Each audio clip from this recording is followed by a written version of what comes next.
حضرت مولانا اسد صاحب کے سبھی بیانات سننے کے لیے اشک فرقت آفیشیل چینل کو سبسکرائب کر لیں، بیل آئیکن کو دبانا نہ بھولیں۔ جزاکم اللہ۔ الحمدللہ رب العالمین والصلاة والسلام علی سید المرسلین وعلی آلہ واصحابہ اجمعین، اما بعد۔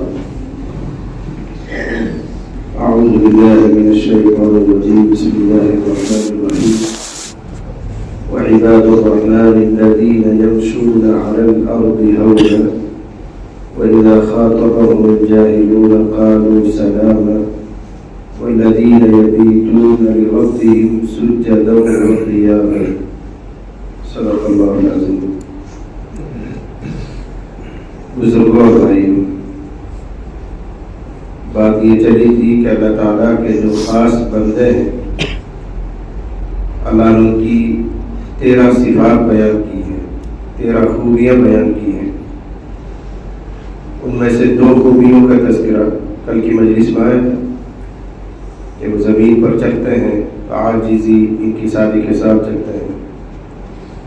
نمبر 2، کوئی نادانی کرتا ہے، جہالت کرتا ہے تو اس سے الجھتے نہیں ہیں، اعراض کر کے آگے نکل جاتے ہیں۔ تیسری صفت ان کی بیان کی گئی ہے، والذین یبیتون لربہم سجدا وقیاما۔ اللہ کے نیک بندے وہ ہیں جو رات گزارتے ہیں قیام اور سجدے میں، یعنی راتوں کو تہجد کے عادی ہیں، تہجد پڑھتے ہیں۔ جس معاشرے میں قرآن نازل ہوا ہے، عرب کے معاشرے میں، مکے میں، وہاں کے نوجوان بلکہ ادھیڑ عمر کے لوگ، ان کی راتیں گزرتی تھی عیاشی میں، شراب نوشی میں، زنا کاری میں، گپ گوئی میں، قصہ کہانیوں میں، وہاں رات گزرتی تھی۔ ان کے مقابلے میں فرمایا کہ اللہ کے نیک بندے وہ ہیں جو شراب نوشی میں، زنا کاری میں، عیاشی میں رات نہیں گزارتے، بلکہ ان کی راتیں سجدے اور قیام میں گزرتی، وہ تہجد پڑھتے ہیں، وہ اللہ کے بندے، وہ عباد الرحمن۔ آسان لفظوں میں کہہ سکتے ہیں کہ اللہ کے مخلص اور مخلص، مخلص اور مخلص 2 لفظ بول رہا ہوں۔ مخلص اخلاص اختیار کرنے والے، اور مخلص جن کو اللہ نے چن لیا ہو، اپنی عبادت کے لیے قبول کر لیا ہو۔ تو جو مخلص ہوتے ہیں، مخلص ہوتے ہیں، ان کو اللہ تعالیٰ تہجد کی توفیق عطا فرماتا ہے، وہ تہجد کے پابند ہوتے ہیں۔ یاد رکھنا چاہیے کہ جتنی بھی نمازیں ہم پڑھتے ہیں، اشراق ہے، اوابین ہے، صلاۃ التسبیح ہے، کوئی اور نماز ہے، فرضوں کے بعد، فرض نمازوں کے بعد، اور فرض کے رکوع میں واجب بھی، فرض نمازوں کے بعد سب سے محبوب اور سب سے بہتر نماز تہجد کی۔ اشراق، اوابین، صلاۃ التسبیح اور جو کچھ بھی آپ پڑھتے ہیں وہ سب نمبر 3 اور 4 اور 5 پہ ہیں۔ نمبر 2 کی نماز، فرض نمازوں کے بعد نمبر 2 کی نماز تہجد۔ مسلم شریف کی روایت ہے، نبی کریم صلی اللہ علیہ وسلم نے ارشاد فرمایا، افضل الصلاۃ بعد الفریضہ صلاۃ اللیل۔ فرض نمازوں کے بعد افضل ترین، سب سے اونچی نماز فرض نمازوں کے بعد صلاۃ اللیل، رات کی نماز ہے، جس کو ہم تہجد کہتے ہیں۔ یہ تہجد کی نماز اللہ تعالیٰ کو محبوب بھی ہے، محبوب ترین کہہ سکتے ہیں۔ اس لیے بخاری مسلم میں یہ الفاظ ہیں، احب الصلاۃ الی اللہ تعالی صلاۃ اللیل، احب الصلاۃ الی اللہ، اللہ کے نزدیک سب سے محبوب نماز رات کی نماز ہے، سب سے محبوب نماز۔ یہ جو تہجد کی نماز ہے، صلاۃ اللیل کے لیے، قیام اللیل کے لیے، یہ تقویٰ کی پہچان ہے، احسان کی پہچان ہے۔ جو آدمی متقی ہوگا، محسن ہوگا، صفت احسان کے ساتھ متصف ہوگا، اس کے اندر اللہ تعالیٰ تہجد کا مادہ رکھیں گے، وہ تہجد کا پابند رہے گا۔ قرآن کریم میں اس کی طرف اشارہ ہے، المتقین فی جنات وعیون آخذین ما آتاہم ربہم انہم کانوا قبل ذلک محسنین کانوا قلیلا من اللیل ما یہجعون، کانوا قلیلا من اللیل ما یہجعون۔ بیان یہ کیا جا رہا ہے کہ جو پرہیزگار لوگ ہیں، متقی ہیں، وہ اللہ کے یہاں باغوں میں، چشموں میں رہیں گے، اللہ کی طرف سے جو رحمتیں نعمتیں ملیں گی ان کو لے کر خوش ہو رہے ہوں گے. اور کیوں نہ ملے؟ یہ تو پہلے سے ہی ایک لوگ تھے، محسنین تھے. کیا ہے ان کی نیکی، کیا ہے ان کا احسان، اس کو بیان کیا گیا. کانوا قلیلا من اللیل ما یہجعون، یہ رات میں بہت کم سوتے تھے، اٹھ کر نمازیں پڑھتے تھے، استغفار کرتے تھے، دعاؤں میں لگے رہتے تھے. یہ ان کی خوبی بیان کی. تو تقویٰ اور صفت احسان کی پہچان بتایا گیا ہے تہجد گزاری کو، کہ آدمی پابندی کے ساتھ تہجد پڑھتا ہو. اور بڑا خوش قسمت ہے بندہ جس کو اللہ توفیق دے دے، وہ نبی کی دعا کا مستحق بن جاتا ہے. نبی کی ایک دعا ہے، خاص دعا جو تہجد گزاروں کے لیے.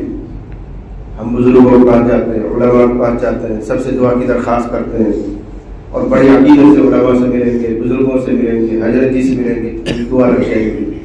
کسی بوڑھے بڑے کی خدمت کریں گے، بھائی ہو سکے کوئی دعا رکھا ہے. یہاں بھی ایک نبی کی دعا ہے، جو یہ کہتا ہے کہ وہ دعا مجھ کو لگ جائے وہ تہجد پڑھے. جیسے بزرگوں کی خدمت کر کے چاہتے ہیں کہ کوئی دعا مل جائے، ماں باپ کی خدمت کر کے چاہتے ہیں کوئی ماں باپ کی دعا مل جائے، استادوں کی خوشامد کر لیں استادوں کی دعا لگ جائے. تو رسول اللہ صلی اللہ علیہ وسلم کی ایک دعا ہے جو ان کو لگے گی تہجد گزار میں. نبی نے ارشاد فرمایا رحم اللہ رجلا قام من اللیل فصلی.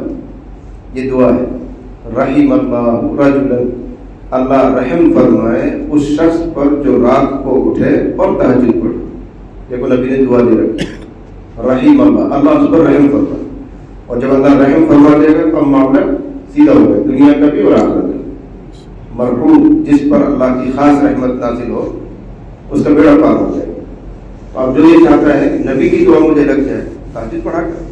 اللہ کے نبی کہہ رہے ہیں رحیم اللہ رجلا، اللہ اس شخص پر رحم فرمائے جو رات کو اٹھتا ہے، نیند کی قربانی دیتا ہے، اور پھر وہ 2 4 6 رکعت 8 رکعت جو اللہ توفیق دے نماز پڑھتا ہے، اللہ سے دو لگاتا ہے، اللہ اس پر رحم کرے.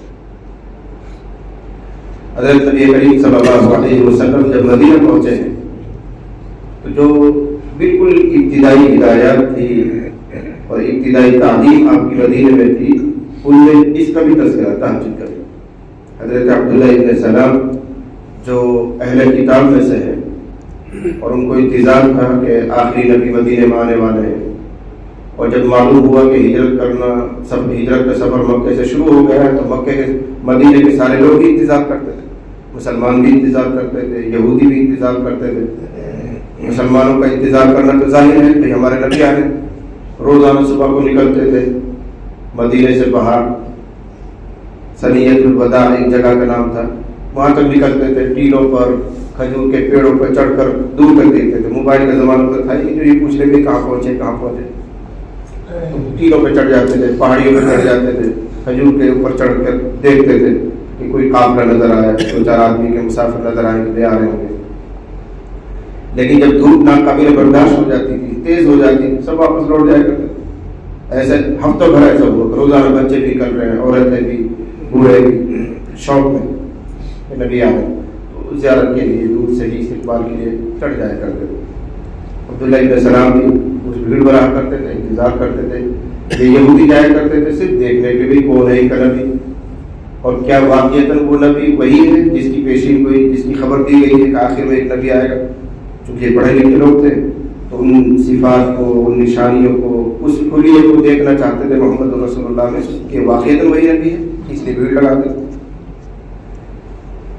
معمول کے مطابق دھوپ تیز ہوئی تو لوگ اپنے گھر واپس چلے گئے، بھائی دوپہر ہو گئے، شام کو دیکھیں گے. واپس جانے والوں کو سلام دی. این اسی وقت میں جب لوگ واپس ہوئے تھے، نبی علیہ السلام کے ایک چھوٹا سا قافلہ وہ قبا پہنچ گیا، اور وہیں جا کے آپ نے قیام بھی فرمایا. قبا مدینہ سے پہلے ایک جگہ ہے مسجد قبا جہاں عمرہ کرنے والے جاتے ہیں، 2 رکعت پڑھ کر آتے ہیں. مدینہ میں خبر پہنچ گئی، بھائی وہ نبی تو آ چکے ہیں، جن کا انتظار تھا. تو عبداللہ ابن سلام اپنا قصہ بیان کرتا ہے کہ میں باغ میں تھا، میں نے سنا کہ واقعات میں نے اپنا کام چھوڑا اور سیدھا حضور کی مجلس میں قبا پہنچا. جیسے ہی میری نظر پڑی تو میرے دل نے فوراً کہا کہ یہ چہرہ کسی جھوٹے کا چہرہ نہیں ہو سکتا، یعنی یہ نبی برحق ہے، سچا نبی ہے. اور پہلی ملاقات میں میں نے کچھ چند سوالات کیے اور ایمان قبول کر لیا. پہلی ملاقات میں دیکھ کے پہچان لیا کہ یہ سچا نبی ہے, وہی نبی ہے جس کا تذکرہ ہماری کتابوں میں آتا ہے. اب رسول اللہ صلی اللہ علیہ وسلم پر جب ایک بھیڑ اکٹھی ہو گئی تو لوگوں نے خواہش کی ہوگی یا آپ نے ازخود کچھ نصیحتیں فرمائی ہیں, وہ جو بالکل پہلے دن کی نصیحتیں ہیں اس میں بھی تہجد کا تذکرہ ہے. حضرت عبداللہ علیہ السلام کہتے ہیں کہ سب سے پہلی بات جو میں نے سنی ہے اس پہلی مجلس میں حضور کے منہ سے یوں تھا کہ آپ فرما رہے ایھا الناس افشوا السلام بینکم, اے لوگوں آپس میں سلام کو رواج دو. رواج یعنی سلام کو پھیلا. جب ایک دوسرے سے ملے تو آدمی کو امن اور سلامتی کا پیغام ملے کہ مجھ سے کوئی ڈر محسوس نہ کرو, میری طرف سے تمہیں سلام. اس لیے کچھ زمانے میں چوری کا, چکے کا, ڈاکے کا ڈر رہتا تھا, ہر ایک دوسرے سے ڈر رہتا تھا پتہ نہیں کیا کرے گا. تو تم مجھ سے سلام کرو, السلام علیکم, میری طرف سے تم پر سلام کی, مجھ سے ڈرو نہیں. یہ پہلی ملاقات ہونی چاہیے. تو آپ فرمائیں افشوا السلام بینکم, آپس میں سلام کو رواج دو. نمبر 2 واطعموا الطعام, غریب غربا کو, مہمانوں کو, فقراء کو کھانا کھلایا کرو. یہ پہلے دن کی ہدایات چل رہی. وصلوا الارحام, رشتے ناتوں کو نبھایا کرو, رشتے مت توڑا کرو, رشتے نبھایا کرو, چلایا کرو. نمبر 4 پر فرمایا وصلوا باللیل والناس نیام, لوگوں رات میں اس وقت نماز پڑھا کرو جب لوگ سو رہے ہیں. کسی کی عادی ہو رہی ہے, کسی کی فون ہو رہی ہے, لوگ سوئے ہوئے ہیں, غفلت میں ہیں, جس کو اللہ سے رابطہ کرنا ہو اس وقت نماز پڑھے. وصلوا باللیل والناس نیام, رات میں نماز پڑھو جب لوگ سو رہے ہوں. کیا ملے گا؟ کیا ملے گا؟ سلام کو رواج دینے سے, غریبوں کو کھانا کھلانے سے, صلہ رحمی کرنے سے, رات کو تہجد پڑھنے سے کیا ملے گا؟ سیرا سنایا, اجر سنایا, چاروں باتوں کا. تدخلوا الجنۃ بسلام, سلامتی کے ساتھ جنت میں داخل ہو جاؤ. بسلام. عبداللہ بن سلام, عبداللہ بن سلام کی خوش قسمتی ہے کہ وہ اسلام بھی قبول کر رہے ہیں اور آخری ہدایت میں سلامتی کا تذکرہ ہے. تدخلوا الجنۃ بسلام, سلامتی کے ساتھ, عافیت کے ساتھ جنت میں داخل ہو جاؤ. دیکھیں آپ بول کیجیے, مدینہ منورہ کا پہلا خطبہ کہیے اس کو, پہلا خطبہ آپ دے رہے ہیں, پہلی تقریر آپ فرما رہے ہیں اور اس میں بھی تہجد کا تذکرہ ہے. یہ بہت عظیم الشان عبادت ہے. تو اللہ کی تعریف فرما رہا ہے, میرے بندے وہ ہیں جو تہجد میں رات گزارتے ہیں, قیام کرتے ہیں, تلاوت کرتے ہیں, دعا اور استغفار میں لگے رہتے ہیں. رات کا کچھ مخصوص حصہ ایسا ہونا چاہیے کہ ہم بیدار ہوں اور اللہ کے سامنے اپنی بندگی کا اظہار کر رہے ہیں. حدیث شریف میں آتا ہے ان فی الجنۃ غرفا ترا ظہورها من بطونها وبطونها من ظہورها. آج تو اس کے معنی سمجھنے کوئی مشکل نہیں ہے. آپ 1500 سال پیچھے جائیے, جہاں شہر ہونے کا کوئی مطلب نہیں, سب دیہات ہی ہے, شہر بھی دیہات ہوتے تھے, ترقی اتنی نہیں تھی. کیا فرما رہے تھے, جنت میں ایسے محل ہیں, ایسے مکانات ہیں کہ اندر سے باہر بھی نظر آتا ہے. تو اب تو کوئی مشکل نہیں سمجھ میں آ رہا ہے. ہم یہاں بیٹھے ہوئے دیکھو شیشوں سے ہماری نگاہ پار ہو رہی, باہر نظر آ رہا ہے شیشے کے مکانات, آپ گیلے موتیوں کے مکانات. لیکن اس زمانے میں 1500 سال پہلے یہ بات بتائی جا رہی تھی, صحابہ کو ضرور لگا ہوگا سمجھنے میں ایسے بھی مکان ہوتے, کچی دیواریں ہوتی تھی اس زمانے میں, چھپر بنائے جاتے تھے. تو کیا فرما رہے ہیں, جنت میں ایسے محل ہیں, ایسے بالا خانہ ہیں کہ اندر سے باہر نظر آتا ہے اور باہر سے اندر نظر آتا ہے, یعنی نگاہ آر پار ہو جاتی ہے. شیشے کے مکانات. جب آپ یہ بات ارشاد فرما رہے تھے تو ایک دیہاتی کھڑا ہو کہنے لگا لیمن ہی یا رسول اللہ, اے اللہ نبی یہ اچھے مکانات ہیں, اتنی شاندار کوٹیاں کس کو ملیں گی؟ لیمن ہی, کس کے لیے ہے یہ؟ تو وہاں بھی آپ نے 4 باتیں ارشاد فرمائی. نمبر 1 لمن اطاب الکلام واطعم الطعام ودام الصیام وصلى باللیل والناس نیام. 4 باتیں یہاں بھی ارشاد فرمائی. فرمایا یہ اچھے مکانات, جنت کے یہ محل جن میں نگاہ بھی آر پار ہو جاتی ہے, ان کے لیے ہے جو میٹھی بات کرتے ہیں, نرم بات کرتے ہیں, اخلاق سے پیش آتے ہیں. لمن اطاب الکلام, عمدہ باتیں کرتے ہیں, ان کی باتوں میں نرمی ہوتی ہے, دلوں کو پھاڑنے والے جملے نہیں ہوتے, چگلی باتیں نہیں کرتے, درگزر, اعراض, نرمی, متواضع, ایسی زبان اختیار کرتے ہیں. لمن اطاب الکلام.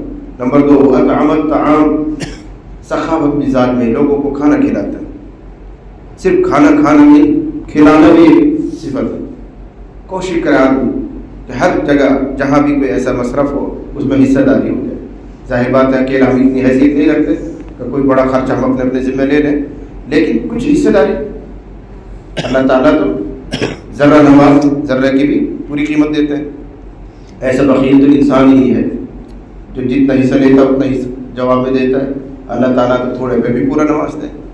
تو اپنے آپ کو پیچھے نہیں رکھنا چاہیے, ہر خیر کے کام میں اپنا حصہ لگاؤ. مسجد تعمیر ہو, مدرسہ تعمیر ہو, کہیں دسترخوان لگتا ہو, کہیں اور روزہ داروں کو روزہ افطار کرایا جاتا ہو, کچھ نہ کچھ حصہ اپنا ڈال دینا چاہیے. اور ڈال کر بھول جاؤ, اللہ محفوظ رکھے گا.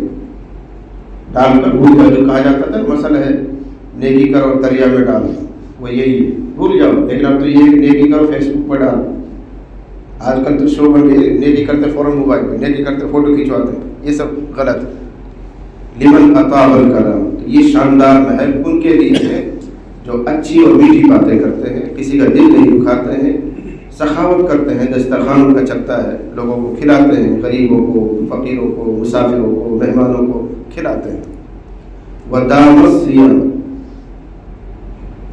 اس کے لیے جو اچھی بات کریں, نمبر 1. نمبر 2 دسترخوان سخاوت طبیعت اس میں ہے. اور نمبر 3 دام الصیام, ہمیشہ روزہ رکھتا.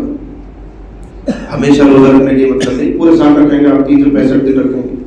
رمضان کے روزے رکھ لیے, شوال کے 6 روزے رکھ لیے, پھر ہر مہینے کے 3 دن روزے رکھ لیے, تو بھی آپ پورے سال روزہ رکھنے والے مانے جاتے ہیں. تو دام الصیام جو مسلسل اور ہمیشہ روزہ رکھتے ہوں. اور چوتھی عادت, چوتھی صفت وہی ہے جس کا تذکرہ چل رہا ہے, وہ صلی باللیل والناس نیام, جو رات کو اٹھ کر نماز پڑھتا ہو جب سب لوگ سو رہے.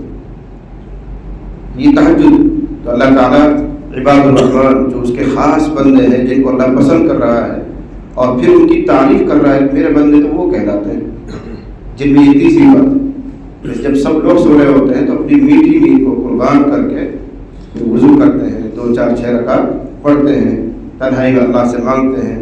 یہ اخلاص سے بھری ہوئی نماز ہے, کوئی نہیں دیکھ رہا, کوئی ڈنڈا آپ کے پیچھے نہیں. بھائی فرض نماز آپ پڑھتے ہیں تو وہاں ایک ڈر ہی ہے, نہیں پڑھیں گے تو پٹیں گے آخرت میں, نہیں پڑھیں گے تو سوال جواب ہوگا, نہیں پڑھیں گے تو یار اڑوس پڑوسی بھی کہیں گے بے نمازی نماز نہیں پڑھتا. کوئی نہ کوئی چیز ایسی موجود ہے. تہجد میں تو نہ کوئی مجبوری, اللہ بھی آپ سے سوال نہیں کرے گا تہجد کیوں نہیں پڑھتے. بندے بھی آپ سے نہیں کہہ سکتے بھائی کیوں نہیں پڑھتا, یہ تہجد نہیں پڑھتا, کون الزام لگاتا ہے, کوئی نہیں لگاتا. لیکن پھر بھی آدمی اٹھتا ہے کہ اخلاص سے بھری ہوئی وہ نماز ہے, اسی لیے اللہ اس کو پسند کرتا ہے. احب الصلاۃ الی اللہ صلاۃ اللیل, اللہ کے نزدیک سب سے محبوب نماز رات کی نماز. ماشاءاللہ آپ لوگوں کو دین کا چسکا ہے, ذوق ہے, خانقاہ سے جڑے ہوئے ہیں, رمضان میں اذکار بھی کر رہے ہیں. تو جن ساتھیوں کی عادت نہیں ہے وہ طے کریں کہ انشاءاللہ اپنی عادت بنائیں گے, اور رات میں ضرور 1 گھنٹہ, آدھا گھنٹہ, پورا گھنٹہ, جو بھی اللہ توفیق دے, صبح شادی سے 1 گھنٹہ پہلے اٹھ کر وضو وغیرہ سے فارغ ہو کر اللہ کے ساتھ بیٹھ کر باتیں کریں. ہر کوئی اپنے محبوب سے بات کرتا ہے, جسے دل لگ جاتا ہے اس کے قریب ہو کر بیٹھ کر بات کرنا چاہتا ہے. جو نوجوان ہیں خاص طور سے ان کو پتہ ہے, جس سے ان کو عشق ہو جائے, محبت ہو جائے, تو 2 گھڑی اس کے بعد بیٹھنا بھی پسند کرتے ہیں, بہانہ ڈھونڈتے ہیں کس طرح بیٹھ کر اس سے بات کریں. یا دوسرا انداز میں سمجھ لو, دنیا میں کوئی بڑا ہو, بڑا عالم ہے, بڑا شیخ ہے, یا بڑا مالدار ہے, کوئی بڑا افسر ہے, تو ہم کہیں سے بھی ہیلے بہانے کر کے قریب پہنچ کر 2 منٹ بات کرنا چاہتے ہیں, اس کے نزدیک بیٹھنا چاہتے ہیں. تو بڑوں کے بڑا اللہ تعالیٰ, اس سے اگر بیٹھ کر تنہائی میں بات کرنا چاہتے ہو تو اس سے اچھا وقت نہیں ہے کہ رات میں جب سب سو رہے ہو تو آپ تنہائی میں بیٹھ کر 10 منٹ اللہ سے بات کریں. یہ دعا جو ہوتی ہے وہ اللہ سے بات کرنا ہوتا ہے, اپنے حالات سنانا ہوتا ہے. تو اللہ تعالیٰ سے بیٹھ کر بات کرنے کی عادت ڈالیں, تہجد میں اٹھنے کی عادت ڈالیں. اللہ تعالیٰ مجھے بھی آپ کو بھی توفیق عطا فرمائے. تو تیسری صفت ہے قیام اللیل, صلاۃ اللیل, والذین یبیتون لربہم سجدا وقیاما, جو اپنی راتوں کو سجدہ اور قیام میں گزارتے ہیں, یعنی تہجد پڑھتے ہیں. اللہ ہم سب کو توفیق عطا فرمائے.